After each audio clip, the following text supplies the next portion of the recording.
আমার বাবাজিরাম, আবু বকর রাদিয়াল্লাহু তাআলা আনহু আলা বিন হাদরামি রাদিয়াল্লাহু তাআলা আনহুকে পাঠিয়ে দিলেন 4000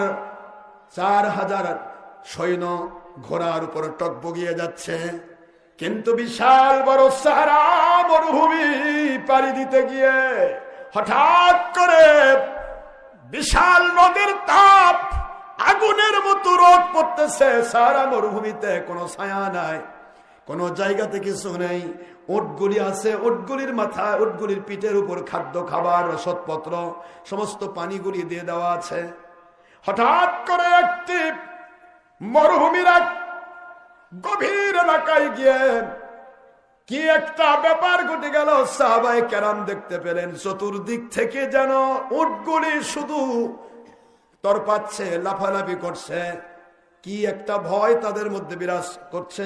সমস্ত উটগুলি লাফাতে লাফাতে খাদ্যপত্র রসদপত্রগুলি সব সহ, পানীয়গুলি সহ সমস্ত উটগুলি পালিয়ে গেল, দৃষ্টির সীমারেখা ছেড়ে চলে গেল।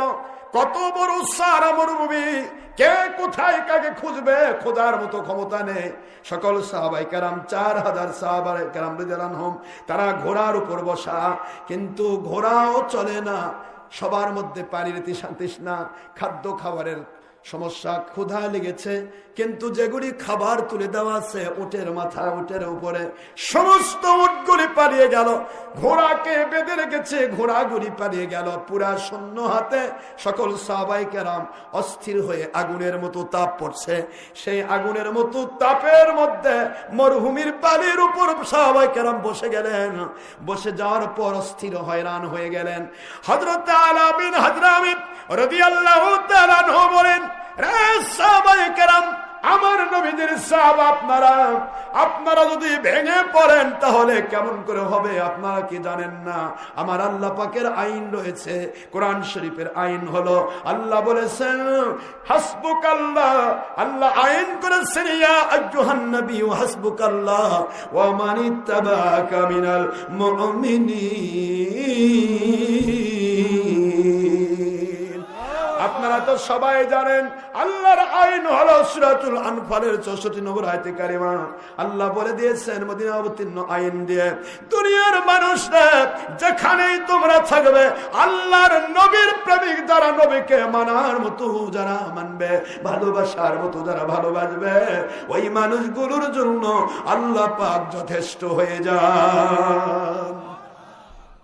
আমরা এত বড় একটা অভিযানে যাচ্ছি সদর মুত্তাকির বিরুদ্ধে, ইসলামের বিরুদ্ধে, ষড়যন্ত্রকারীদের বিরুদ্ধে, এবং নবী দাবিদার মুসাইলামাতুল কাজ্জাব ভণ্ড নবীর বিরুদ্ধে আমরা যাচ্ছি। সেই জায়গাতে আমার আল্লাহ হয়তো বা পরীক্ষা করছেন, আপনাদের পরীক্ষার মধ্যে ফেল করা উচিত হবে না। সুবহানাল্লাহ বলেন। সবাই বলেন ঠিক তো তাই, কিন্তু ক্ষুধা লেগেছে, খাবো কি?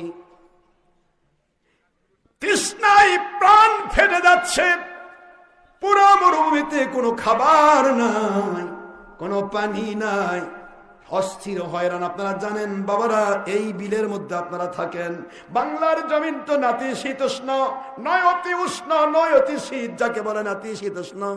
এখানে তাপ অত বেশি হয় না। তারপরেও যদি জ্যৈষ্ঠ মাসের ওই কঠিন রোদের মধ্যে, বিলের মধ্যে কাউকে যদি বেঁধে রাখা হয়, আমার মনে হয় রোদের তাপে মারা যাবে। কথা বলেন না কেন? সেটা কোথায়? মরুভূমি। মরুভূমি তো আমাদের চাইতেও ডবল তাপমাত্রা।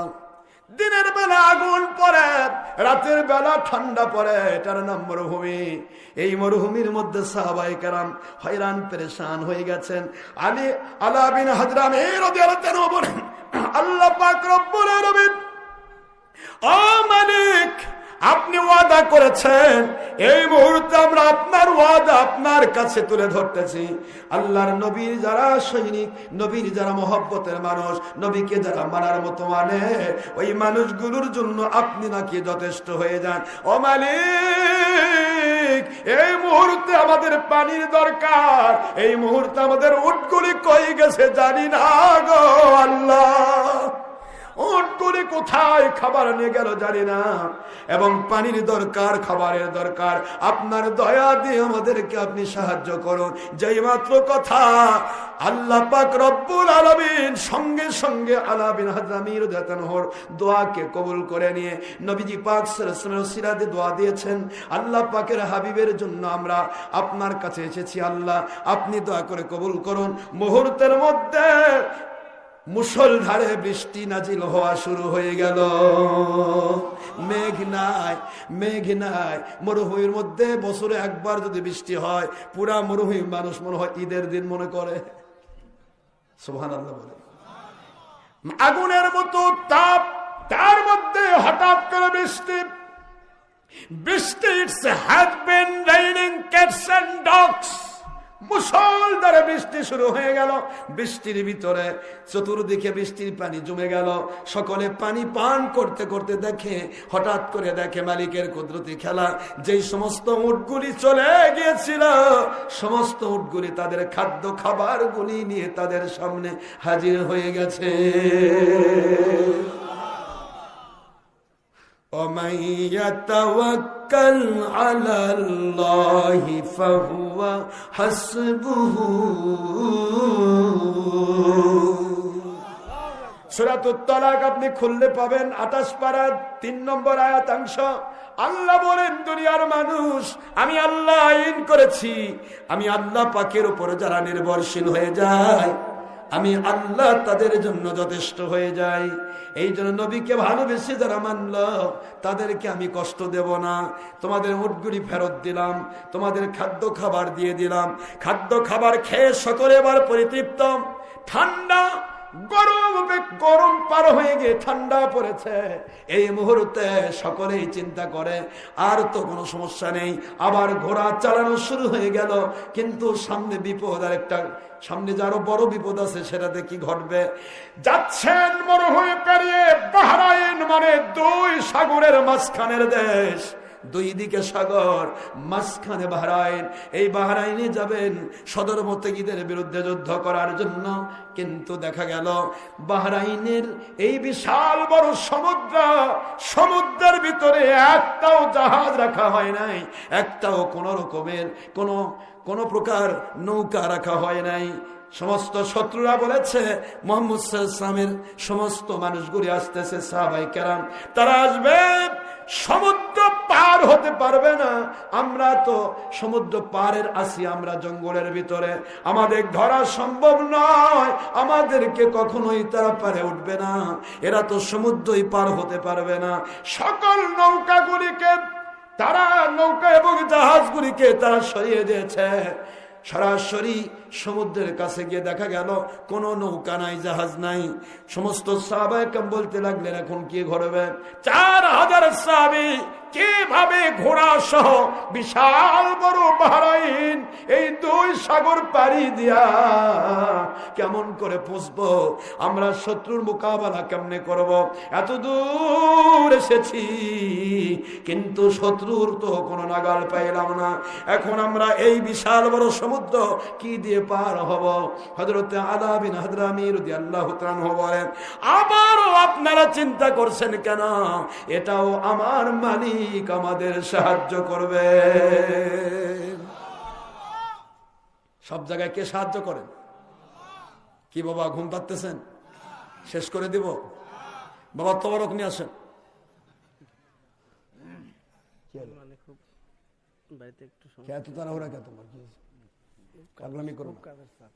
চাপ থাকা যাবে না, বসো। আচ্ছা, কালেকশন করেন? হ্যাঁ বলেন বাবারা, একটু দেরিতেই করেন, কেবল 12টা বাজে। হ্যাঁ 12টা তো, তাই মানুষ ঘুমাচ্ছে না? ঘুমাচ্ছেন নাকি বাবা? ওয়াজ হবে আর একটু? আচ্ছা, সবাই একটু দরুদ শরীফ পড়ুন। আল্লাহুম্মা সাল্লি আলা সাইয়্যিদিনা মাওলানা মুহাম্মদ ওয়া আলা আলি সাইয়্যিদিনা।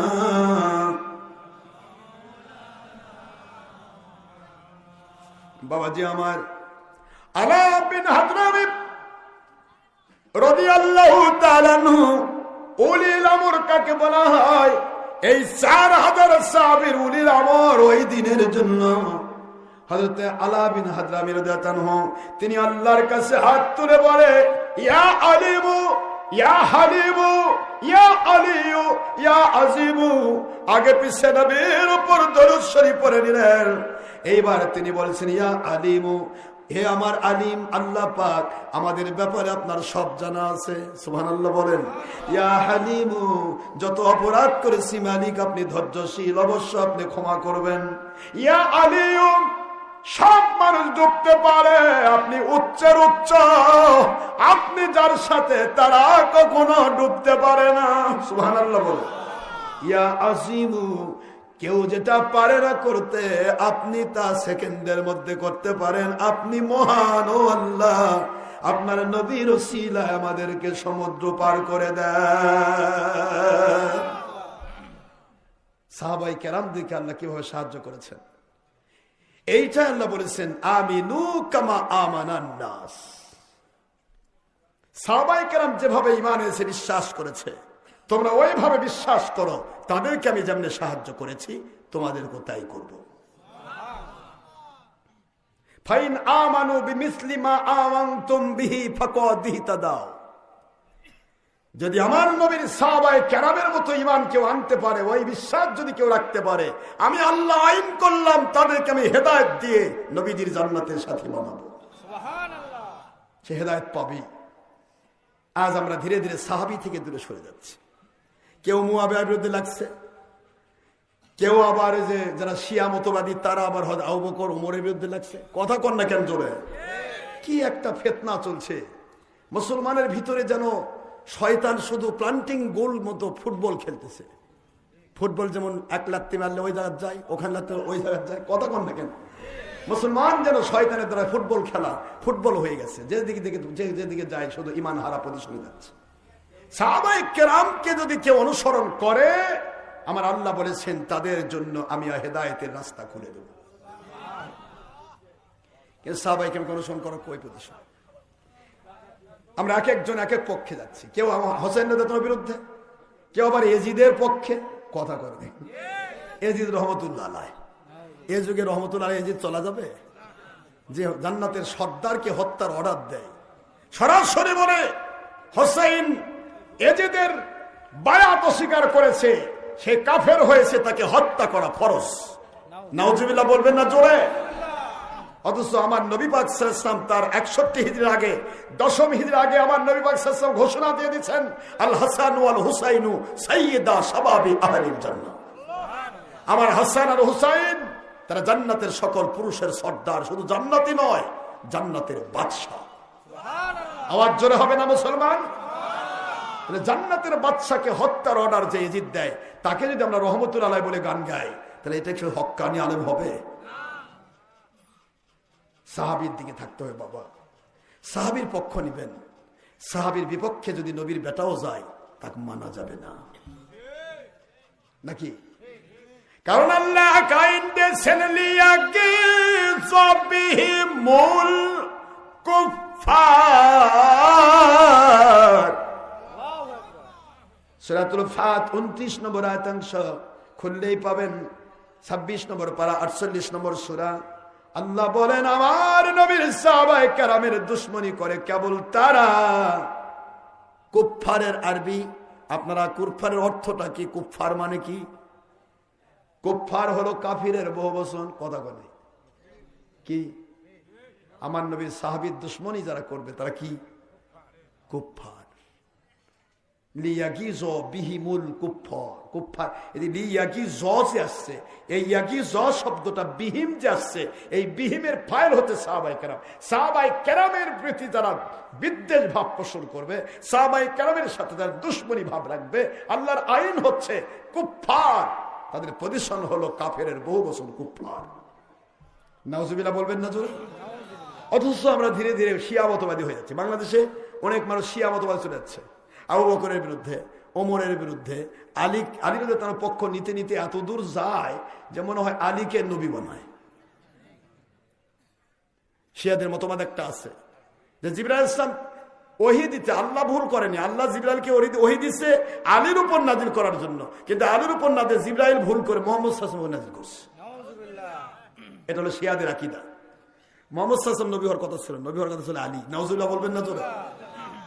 এই সমস্ত শিয়া মতবাদে আজ বাংলাদেশে অনেক লোক, এমনকি অনেক আলেম পর্যন্ত ঢুকে যাচ্ছে, অনেক হুজুর ঢুকে যাচ্ছে, পীর ঢুকে যাচ্ছে।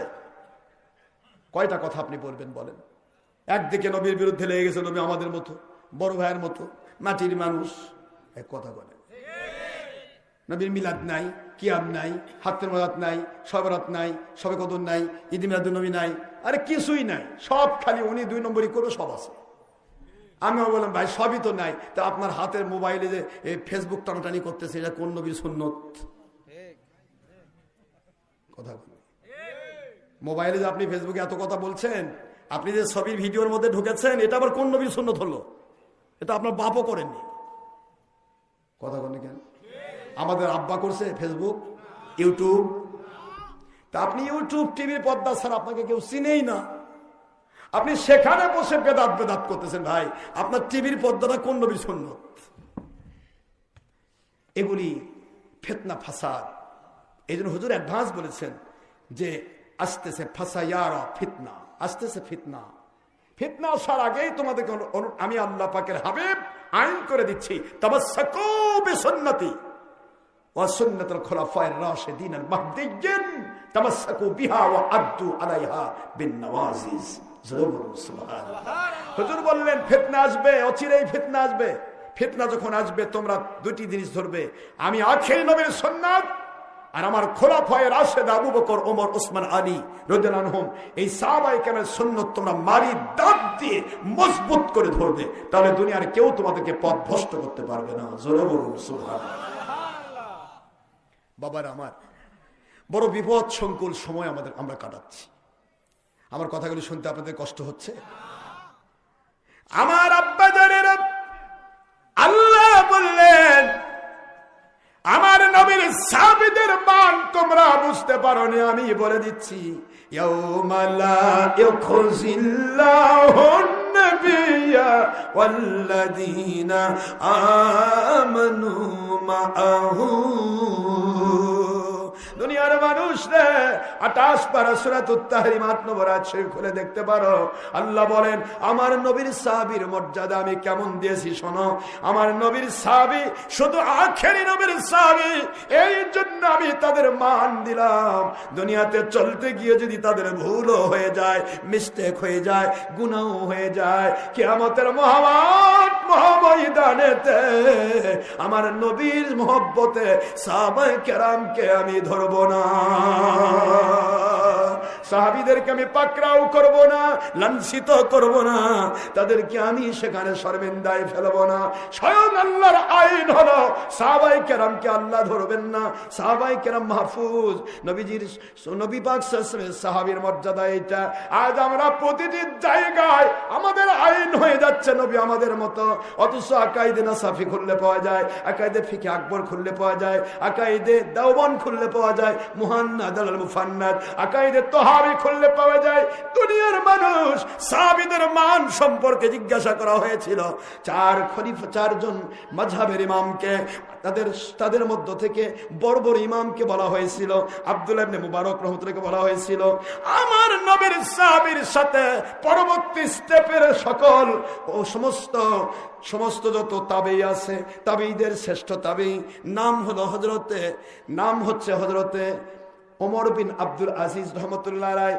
ওমর বিন আব্দুল আজিজ তিনি হচ্ছেন খয়রুল কুরুনের ৩য় যুগ, তাবেঈদের মধ্যে সবচেয়ে শ্রেষ্ঠ একজন সেকারবি। এত বড় ওমর বিন আব্দুল আজিজকে নিয়ে বলা হলো সাহাবী মুআবিয়া রাদিয়াল্লাহু আনহু এবং ওমর বিন আব্দুল আজিজের মধ্যে পার্থক্য কতটুকু? বলা হলো আইন চলে আসলো, আইন আসলো। আমার নবীর সাহাবী ওমর হযরতে মুআবিয়া রাদিয়াল্লাহু আনহু যেই ঘোড়াতে চড়ে আমার নবীজির কাছে যেতেন, জিহাদের ময়দানে যেতেন, যেই ঘোড়াতে চড়ে ওই কাতেবে ওহী তিনি ওহী লিখতে যেতেন, ওহীগুলি সংগ্রহ করতে যেতেন, ওই ঘোড়া নয়, ওই ঘোড়ার শরীর নয়, ওই ঘোড়ার পা নয়, ওই ঘোড়ার পায়ের খুরা নয়, খুরাতে উড়ন্ত ধুলির সাথে খৈরুল কুরুনের তৃতীয় যুগের শ্রেষ্ঠ সেকারাবি তবেই শ্রেষ্ঠ দ্বিতীয় ওমর যাকে বলা হয়, গ্রেট ওমর যাকে বলা হয়, ওমর বিন আব্দুল আজিজের গোটা জীবনের কোনো তুলনা করা যাবে না। একটু জোরে বলা যাবে কি সুবহানাল্লাহ? কেন এত পাওয়ার কেন সাহাবীর? তার একটাই ডিগ্রি, তিনি আখেরি নবীর সাহাবী। সুবহানাল্লাহ। আখেরি নবীর সাহাবীর এত মান, সেখানে নবীকে আপনারা আমরা নিয়ে যাচ্ছি কোথায়? কষ্ট হচ্ছে আপনাদের? নবী পাক সাল্লাল্লাহু আলাইহি ওয়াসাল্লামকে মানলে কাকে মানা হয়? জোরে বলুন। ওয়া মাইয়ুতির রাসূল ফাকাদ আতা আল্লাহ।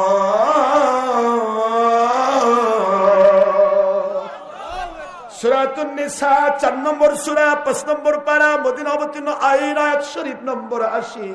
আল্লাহ বলেন, হু লাফসান উবিদার আখিরি নবী মুহাম্মাদুর রাসূলুল্লাহ সাল্লাল্লাহু আলাইহি ওয়াসাল্লাম আজওয়ালা দর লাইক দে লাফসান উবিদার আল্লাহ সুবহানাহু ওয়া তাআলা। আয়াত শরীফ নম্বর 18 সূরাতুন নিসা at the part of 5 number 4 in Quran Shimadaniya। ওয়া মান ইউতির রাসূলা ফাকাদ আতা আল্লাহ। কোরআন শরীফের সূরাতুন নিসা 4 নম্বর সূরা 5 নম্বর পারা, মদিনা অবতীর্ণ আয়াত শরীফ নম্বর 80। আল্লাহ বলেন, আমার রাসূল কে জানো তোমরা? আমার রাসূলকে মানলে আমি আল্লাহ মানা হয়ে যাই। সুবহানাল্লাহ। একটু জোরে বলা যাবে সুবহানাল্লাহ? সুবহানাল্লাহ। আপনাক মানলেও আল্লাহ মানা হবে, আমাকে মানলে আল্লাহ মানা হবে? আল্লাহ বলে, একটা ভিক্ষুক যদি নবী মানে, মনে করো সে আল্লাহকে মেনে নিয়েছে। কেন? আমার নবী ওহী দ্বারা নিয়ন্ত্রিত। আর আমাকে মানলে যদি আল্লাহর হাবিবের সাথে মিল না থাকে, নবীর সাহাবীর সাথে মিল না থাকে, কোরআন সুন্নাহর সাথে মিল না থাকে, তাহলে যে কোনো কাউকে মানলে সেটা হবে শয়তানের নফসের গোলামি করা। নাউজুবিল্লাহ বলবেন না তোরা? আমরা নফসের গোলাম, শয়তান দ্বারা আক্রান্ত গুনাহগার মানুষ। আর নবী হচ্ছেন আল্লাহর ওহী দ্বারা নিয়ন্ত্রিত গুনাহ মুক্ত, ভুল ত্রুটি মুক্ত মানুষ। ভুল ত্রুটি গুনাহ মুক্ত ওহী দ্বারা নিয়ন্ত্রিত মানুষ এসে শয়তান দ্বারা আক্রান্ত গুনাহগার জাহান্নামী মানুষগুলিকে জান্নাতি বানানোর জন্য পৃথিবীতে আল্লাহ পাক তাদেরকে নাজিল করেন। জোরে বলুন সুবহানাল্লাহ। আর আমরা বলে দিচ্ছি নবী আমাদের মতো, বড় ভাইয়ের মতো মাটির মানুষ, অমুক তমুক, হাজার কথা। মুসলমানের ভিতরে এত কথা নবী নিয়ে, যত কথা কাউকে দিয়ে নেই। কথা বলছেন না কেন? জোরে। কে কোন দিকে যাচ্ছে? এক একজন এক এক মতবাদের দিকে দৌড়াচ্ছে। অথচ আল্লাহ বললেন, যে ব্যক্তি আমার রাসূল মানলো সে কাকে মানলো? আমার বাবাজিরা রেখে দিচ্ছি, নবীকে কয়জন কাফের ঘেরাও করেছে। এখানে রেখে আসলাম আলা বিন হাদরামী রাদিয়াল্লাহু আনহু। আল্লাহর কাছে দোয়া করে, মালিক আপনার ওয়াদা ছিল আমার নবীকে যারা ভালোবেসে মানার মতো মানবে, আপনি তাদের জন্য যথেষ্ট হয়ে যাবেন। মালিক আপনার হাবিবের ওসিলায় 4টি নাম আপনার বলেছি। ইয়া আলিমু, বলুন তো, ইয়া আলিমু, হে সর্বজ্ঞাতা, সব আপনি জানেন আমরা কোন অবস্থায় আছি। ইয়া হালিমু, কোন গুনার কারণে যদি আপনি আমাদের পরষ্ট হন, আপনি তো ধৈর্যশীল অবস্থায় আমাদের মাফ করে দেন। ইয়া আলিয়ু, ও উচ্চের উচ্চ আল্লাহ, এই পানির উপর আমরা ধাপ দিব, আপনি মালিক, আপনি আমাদেরকে রক্ষা করবেন। জোরে বলুন সুবহানাল্লাহ। ইয়া আজিমু, হে মহান। আগে পিছিয়ে দরুদ শরীফ পড়েন। হযরত আলা বিন হাদরামী রাদিয়াল্লাহু তাআলা বলেন, সাহাবায়ে কেরাম 4000 সাহাবীর সেনাপতি, উলিল আমর 4000 সাহাবী, তারা ঘোড়ায় সরা আছে। হযরত আলা বিন হাদরামী রাদিয়াল্লাহু তাআলা বলেন, আল্লাহর কাছে দোয়া করে বলে, আমার বন্ধুরা, আমার নবীর সাহাবায়ে কেরামগণ, আপনাদের আমি এইটুকু বলবো, আমি নিজে আগে ঝাঁপ দিব। আমি এই বাহরাইনে বিশাল বড় সাগরের ভিতরে এই ঝাঁপ দেওয়ার পর আমাকে যদি আমার মালিক রক্ষা করেন, বুঝবেন আপনার রক্ষা পাবেন। আমার পিছে পিছে আপনারাও ঝাঁপ দিয়ে দিবে। সকল সাহাবায়ে কেরাম 4000 সৈন্য, 4000 সাহাবায়ে কেরাম ঘোড়ার পিঠে আরোহণ করে দাঁড়িয়ে আছেন হযরত আলা বিন হাদরামী রাদিয়াল্লাহু আনহু। উলিল আমর কাকে বলা হয়, ওলিয়া উলিয়া কাকে বলা হয়? আমার বাবারা, দুনিয়াতে যে কেউ মনে করবেন ওলিয়া উলিয়ার দরকার নাই, উলিল আমরের দরকার নাই, বিশ্বাস করুন আল্লাহর কোরআন শরীফের সূরাতুন নিসা 59 নম্বর আয়াত অস্বীকার করার কারণে ঈমান হারা হতে হবে। এটা পজিশন, আল্লাহর আইন হচ্ছে উলিল আমর মানা কার আইন? উলিল আমরের পজিশন কি? মরতে হয় মরব, আমি মালিক ছাড়ব না। সুবহানাল্লাহ বল। উলিল আমরের পজিশন, মরতে হয় মরব রে, জান দিতে হয় জান দেব, কিন্তু আল্লাহ এবং রাসূলের হুকুম বাদ দেব না।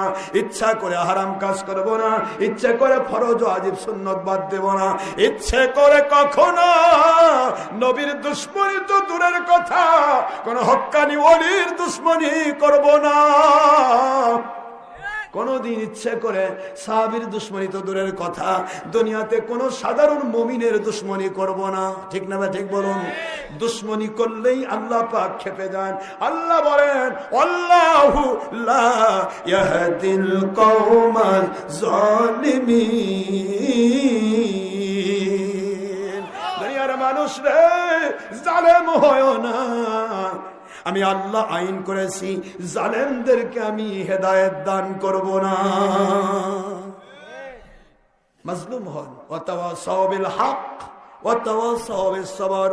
যেই মাত্র মুমিনে কামিল আল্লাহওয়ালা আল্লাহর হকের দাওয়াত দেবে, আল্লাহ বলেন ধৈর্যশীল হও। যেই মাত্র হকের দাওয়াত তুমি দিবে, হকের উপর চলবে, হক কথা বলবে, নবীজির পক্ষে বলবে, আল্লাহর পক্ষে বলবে, উলিল আমরের পক্ষে বলবে, তাওহীদ রিসালাত বেলায়েতের পক্ষে বলবে, শরীয়ত তরিকত হাকিকত মারিফতের পক্ষে বলবে, কোরআন সুন্নাহ ইজমা কিয়াসের পক্ষে বলবে। সেই সময় কিন্তু গোটা দুনিয়ার ধান্দাবাজ ভণ্ডামি যারা করে খাচ্ছে তারা তোমার বিরুদ্ধে লেগে যাবে। এই বিরুদ্ধে লেগে যাওয়াটা হবে নবীজির সুন্নাহ। 100 শহীদের মর্যাদা তোমাকে দেওয়া হবে। তুমি শুধু ধৈর্য ধরে সামনের দিকে এগিয়ে যাও, ওরা সবাই মিলে তোমাকে এক ধাপ নিচে নামানোর চেষ্টা করবে, আর আমি আল্লাহ পাক তোমাকে 100 ধাপ উপরে উঠায়া দেব। ইয়া আইয়ুহান নাবিয়্যু হাসবুকাল্লাহু ওয়া মান ইত্তাবা'আকা মিনাল মুমিনিন।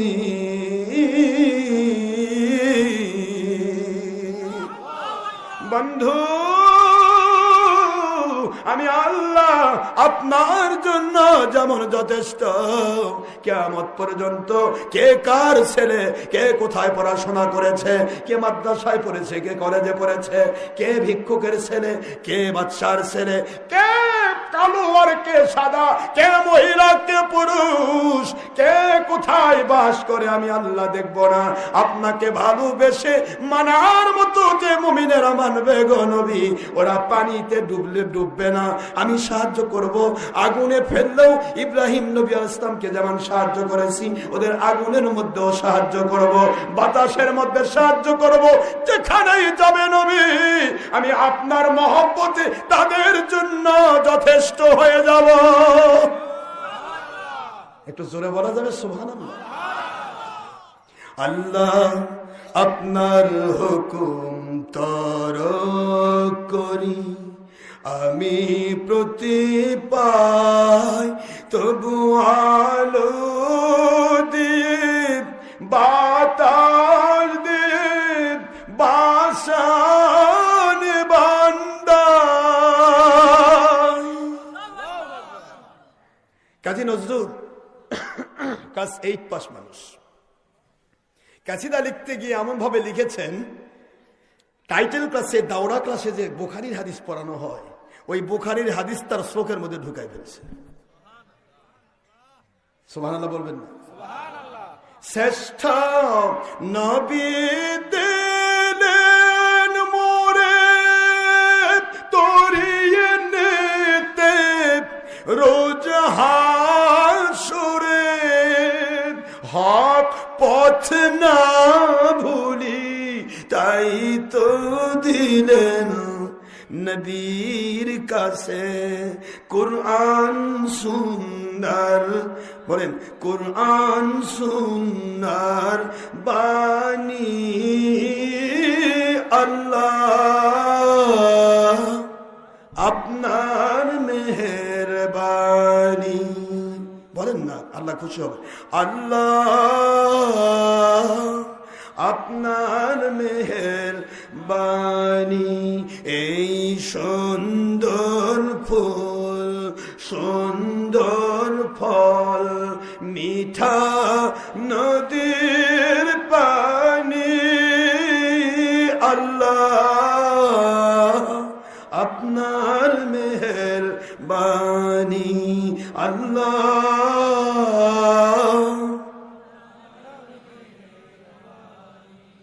এই চলন বিলের মাটি, কি বলবো, বিচিত্র মাছের খনি আল্লাহ আপনার মেহেরবানি।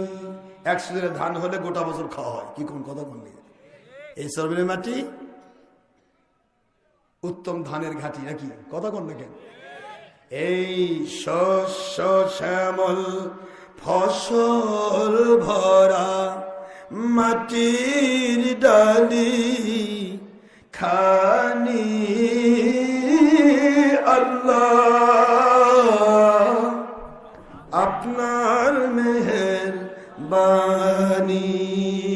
এই সুন্দর ফুল সুন্দর ফল মিঠা নদীর পানি আল্লাহ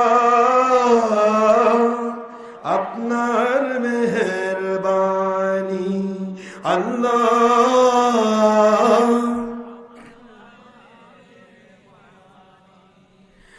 আপনি কতই দিলেন রতন, মা বাবা ভাই বেরাদার পুত্র স্বজন, আপনি কতই দিলেন রতন, কুরআন সুন্নাহ নবী প্রেম ঈমান, খোদা পেলে খাবার জোগান, খোদা পেলে অন্ন জোগান। কোন কাফের মুশরিকেও হেদায়েত চাইলেই হেদায়েত জোগান, আপনার হুকুম মানি বা না মানি আল্লাহ আপনার মেহেরবানি আল্লাহ আপনার মেহেরবানি। এই সুন্দর ফুল সুন্দর ফল মিঠা নদীর পানি আল্লাহ আপনার মেহেরবানি আল্লাহ আপনার মেহেরবানি। আলহামদুলিল্লাহ বলুন। এমন নবী পেয়েছি যে নবীকে বলা হচ্ছে আনা আকরামুল আউয়ালিন ওয়াল আখিরিন লা ফখর। সহিহ বুখারীর ইবারত। হুজুর বলেন, আমি সৃষ্টির শুরু থেকে সৃষ্টির শেষ পর্যন্ত শ্রেষ্ঠত্ব দান আমার আল্লাহ করেছেন, আমি ফখর করছি না, কিন্তু আমি শ্রেষ্ঠ। জোরে বলুন সুবহানাল্লাহ। He is the best, he is the greatest and highest educated from Allah without all masters in this world. জোরে বলুন সুবহানাল্লাহ। দুনিয়ার কারো কাছে শিক্ষা গ্রহণ না করেও আমার নবী সকল নবী রাসূলের উস্তাদ, সকল সাহাবায়ে কেরাম শুধু নয়, সারা জগতের যত প্রকার জ্ঞানী আসবে, মহাজ্ঞানী আসবে, জ্যোতির্বিজ্ঞানী আসবে। এই যে মেরাজ গেল, মেরাজে কেন নবীকে উপরে উঠানো হলো? উদ্দেশ্য হলো দুনিয়ার বিজ্ঞানীরা বলবে আমরা চাঁদে গিয়েছি, আমরা মঙ্গল গ্রহে গিয়েছি, তো মোহাম্মদ সাল্লাল্লাহু আলাইহি ওয়াসাল্লাম যদি শ্রেষ্ঠ হয় তাহলে তিনি তো মঙ্গল গ্রহে যাওয়া পারেনি। নাউজুবিল্লাহ বলেন। আমার আল্লাহ কয় শুধু মঙ্গল গ্রহ আর এটা না, এই গ্যালাক্সি গুলো ভেদ করে প্রথম আসমান কত দূর জানো? 500 বছর যদি একটানা একটা রকেট চলতে থাকে উইদাউট স্টপেজ, 1-2 মাঝখানের 1 সেকেন্ড, এই 1 সেকেন্ডে চলবে, এই গতি পাওয়ার হবে রকেটের 1,86,000 মাইল। বলুন তো কত কত? 1,86,000 মাইল বেগে চলবে। এই চলমান গতিতে non stop without stoppage continue 500 আলোক বছর উপরের দিকে চলবে। তারপরেও প্রথম আসমান খবর নেওয়া দুনিয়াবাসীর জন্য সম্ভব নয়। আওয়াজ কি ধরে হলে যুবকেরা? সিংড়ার মানুষ মানে জানেন? সিংড়া বোঝেন? সিংড়া মানে বোঝেন? সিংড়া শব্দের অর্থ কি? আকর্ষণীয় কথা বলে। কয় না যে সিংড়া আম গাছের মধ্যে দেখবেন অর্ধেক লাল অর্ধেক কালো, এটাকে বলে সিংড়া আম। সিংড়া শব্দের অর্থ হচ্ছে যেটা আকর্ষণ, লোভনীয় জিনিস, আকর্ষণীয় জিনিস।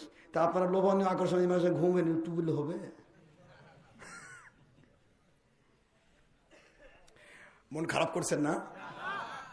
আমার বাবারা, আমি সারা রাত ধরে আপনাদের কষ্ট দিব না, তবরক আশা পর্যন্ত কষ্ট দিচ্ছি। মন খারাপ করছেন? রেখে এসেছি নবীকে কয়জন কাফের ঘেরাও করছে? আরো জোরে। আল্লাহর বন্ধুকে ঘেরাও করছে, সে সময় নবী তার উম্মত বলে না। সুবহানাল্লাহ বলবেন না? ও চিন্তাই নাই কে আমাকে ঘেরাও করলো, কে আমাকে ঘিরলো, কে আমাকে মারলো, ও চিন্তায় নবীর মাথায় নেই। নবীর মাথায় আছে আমার উম্মতের জন্য কে যথেষ্ট। এটা সুবহানাল্লাহ বলা যাবে না? আসা আন ইয়াবআসাকা রাব্বুকা মাকামান মাহমুদা। আয়াত শরীফ পড়ুন, দেখবেন আপনি পেয়ে যাবেন। কিয়ামতে আমার আল্লাহ বলে, বন্ধু আপনার জন্য একটা মাকামে মাহমুদ আমি সেটিং করেছি, ওর উপরে বসেন।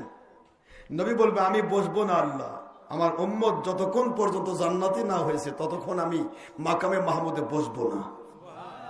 একটা সুবহানাল্লাহ বলা যাবে মুসলমান? ওই বিপদের সবাই নফসি নফসি করছে, বিপদের সবাই নফসি নফসি করছে। আর আখিরি নবী বলতেছে, আল্লাহ আমার একটা উম্মত, মহব্বতের উম্মত জাহান্নামে থাকতে আমি আপনার এই মাকামে মাহমুদে বসবো না। আল্লাহ বলবেন, বন্ধু যান সুপারিশ করুন, ফাসফা সুপারিশ করুন, যাকে খুশি তাকে বিমা সেইতা, যাকে খুশি তাকে সুপারিশ করুন। আমি আল্লাহ বলছি আপনার সুপারিশ কবুল করা হবে। ওয়ালা সাউফা ইউতিকা রাব্বুকা ফাতারদা।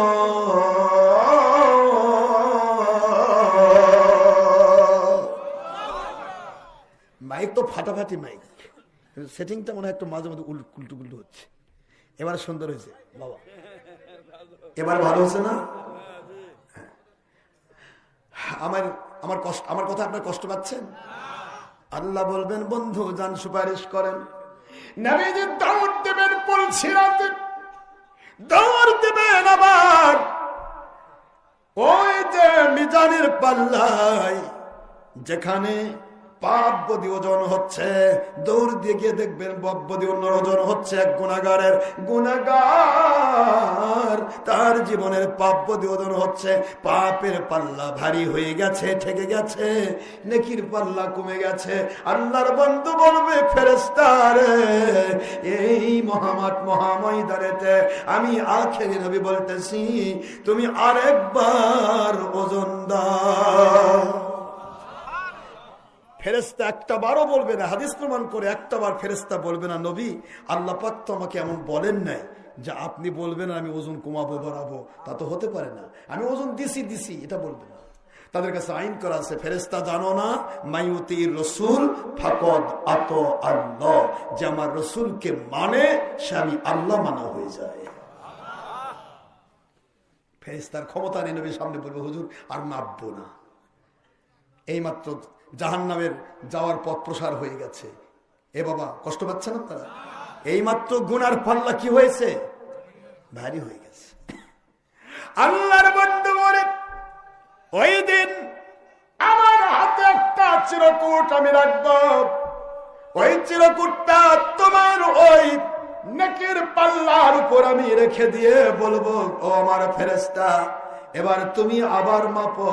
যেই মাত্র মাপবে, আগে ছিল ওই গুনার পাল্লা ভারী গো, এইবার হয়ে যাবে নেকির পাল্লা ভারী।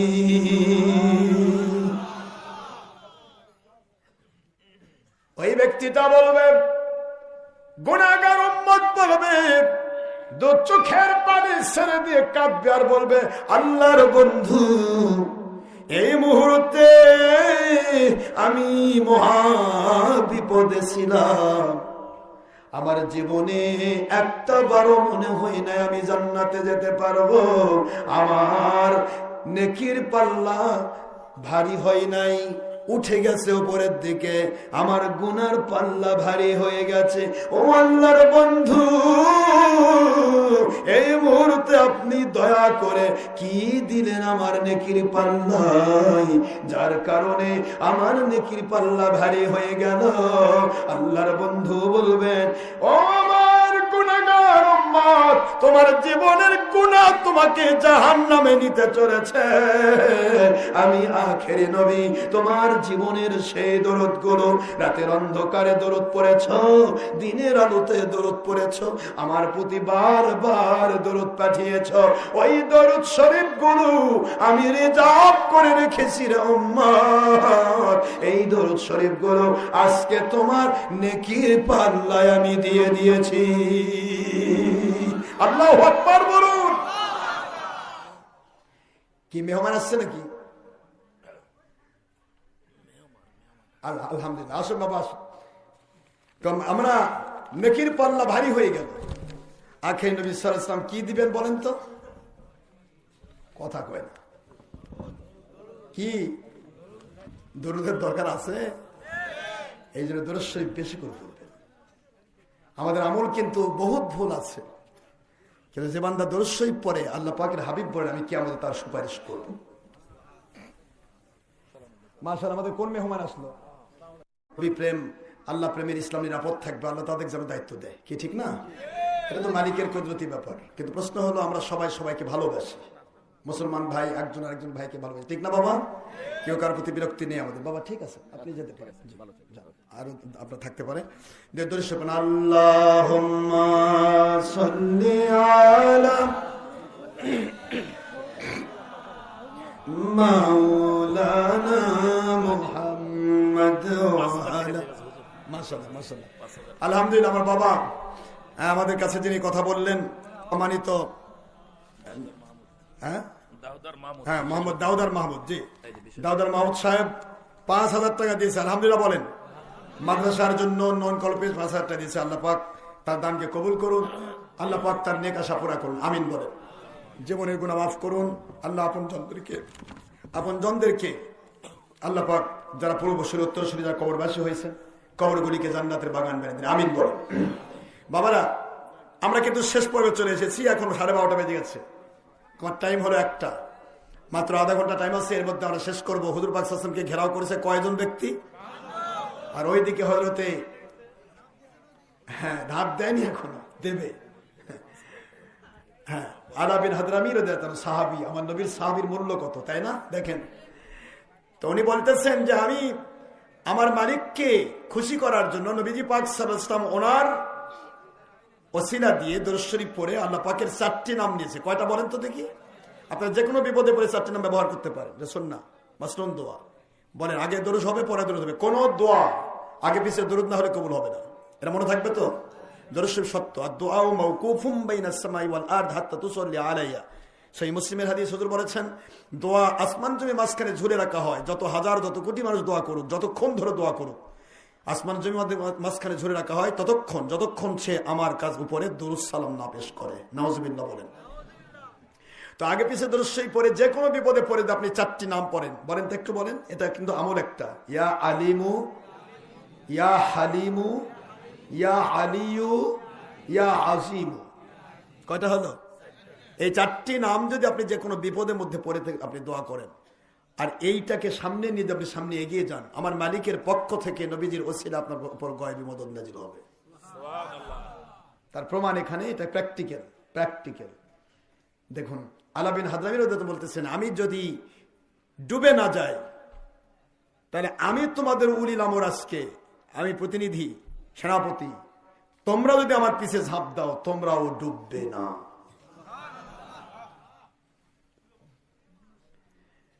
এইটা বলে তিনি আল্লাহ পাকের উপর নির্ভরশীল হয়ে ঘোড়া দিয়ে এক ঝাঁপ মারলেন সাগরের ভিতর। যদি নদী হতো তাও হতো, নদীর মানুষ ডুবলেও তা তো উঠা পড়ে, সাগরে কোনো শেষ আছে? সুবহানাল্লাহ বলেন। বাহরাইন 2 সাগর, বাহর মানে 1 সাগর, বাহরাইন মানে কয় সাগর? 2 সাগরের মাঝখানে ওই এরিয়া। আল্লাহর নবীর সাহাবী আলা বিন হাদরামী রাদিয়াল্লাহু তাআলা আনহু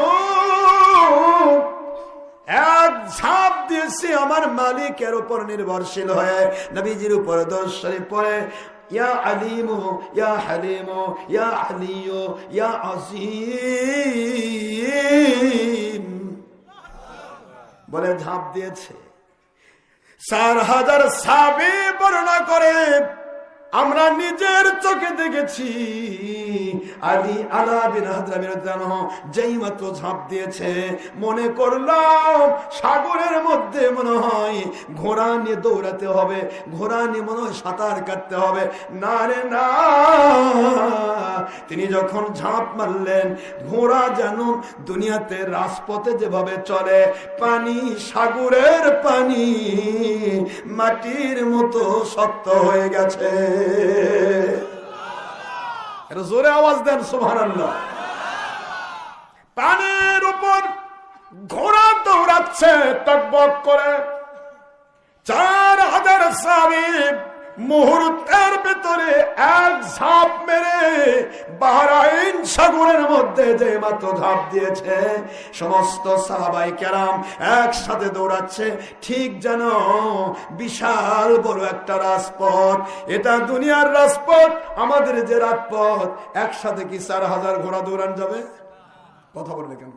4000 ঘোড়াতে 4000 সাহাবী রাদিয়াল্লাহু তাআলা আনহুম ঝাঁপ দিয়েছে, ঘোড়া দৌড়াচ্ছে, পানি মাটির মতো শক্ত হয়ে গেছে। সাহাবায়ে কেরাম বলেন, আমরা পুরো সমুদ্র পার হয়ে গেলাম, আল্লাহ পাকের মেহেরবানি, একজনের শরীরে কোনো পানি লাগে নাই। সাগর পার হয়ে যখন গিয়েছে, ওই পার শত্রুরা তো বলতেছে যে তারা তো নৌকা নাই, জাহাজ নাই, আসতেও পারবে না, হবে।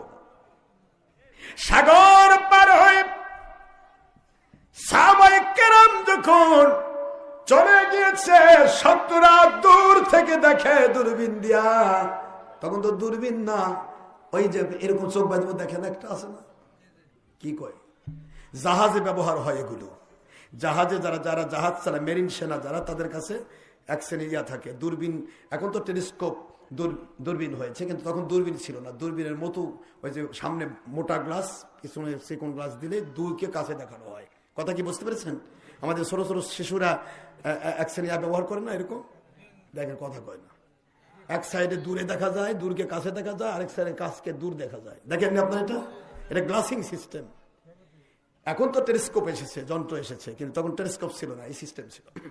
ওরা ওই তাদের বানানো গ্লাসিং দূরবীন দিয়া দেখে মেঘের মতো বিশাল একটা কালো জিনিস সামনের দিকে আসতেছে, ভাবতেছে কে সাগর হয়ে মেঘ কেমনে আসে। যতই দেখে গো ততই যেন তাদের চোখ ছানা ভরা হয়ে যায়, এ তো মেঘ নয়, ঘোড়া বাহিনী। সাহাবায়ে কেরাম, এমন নবীর সাহাবী, বাহরাইন সাগর পার হয়ে তারা ঘোড়া দৌড়ায় আসতেছে। কে যুদ্ধ করবে রে এদের সাথে? ভাগিনী